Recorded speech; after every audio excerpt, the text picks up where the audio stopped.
बुंदेलखंड के जालौन में खाद की किल्लत को लेकर अब कहीं न कहीं डीएम एक्शन मोड में नजर आ रहे हैं।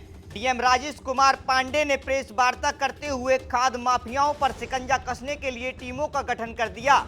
उन्होंने खाद की समस्या को लेकर कंट्रोल रूम भी बना दिया और नंबर भी जारी कर दिया। उन्होंने यह भी दावा किया कि निजी विक्रेताओं पर भी अब प्रशासन की नजर रहेगी।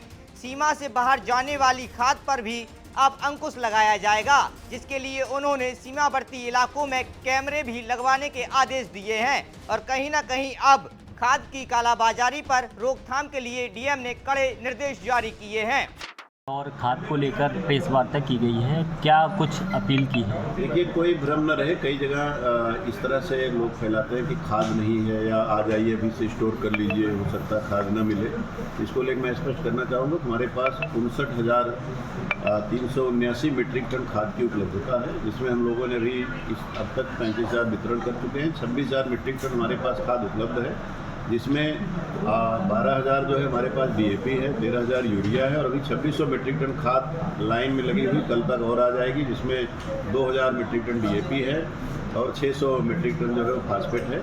इस प्रकार कुल मिलाकर के जो हमारी जोत है, जो हमें मटर बोना है, जो गेहूं है, हमने तैयारी पहले से प्लानिंग कर रखी है।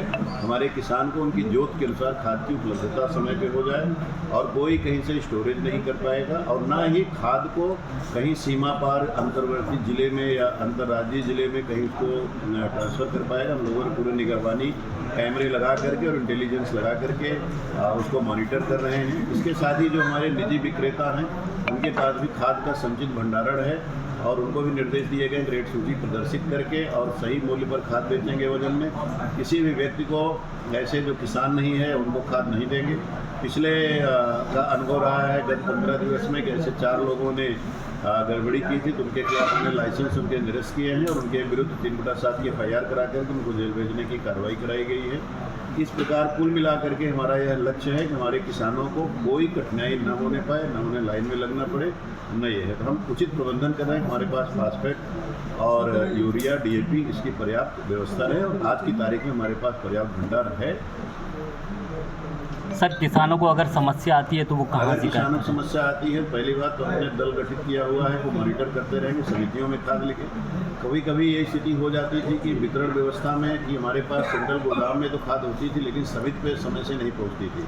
इस बार हमने जो PCF है और यार कोऑपरेटिव और पूरी टीम को उनका ट्रांसपोर्टेशन का प्लान बनवा रखा है कि जैसे वहाँ सूचना होगी एक दिन पहले वो पैसा जमा करेंगे, इंडेंट लगा लेंगे टाइम पे और खाद जो है वहाँ पर समय से पहुँच जाएगी। दूसरा एक दल और गठित किया गया है जो निगरानी करता रहेगा कि कोई भी व्यापारी उचित मूल्य से ज़्यादा न बेचे। शिकायत पर तत्काल जाकर के कार्रवाई होगी, इसलिए कंट्रोल रूम स्थापित किए गए हैं।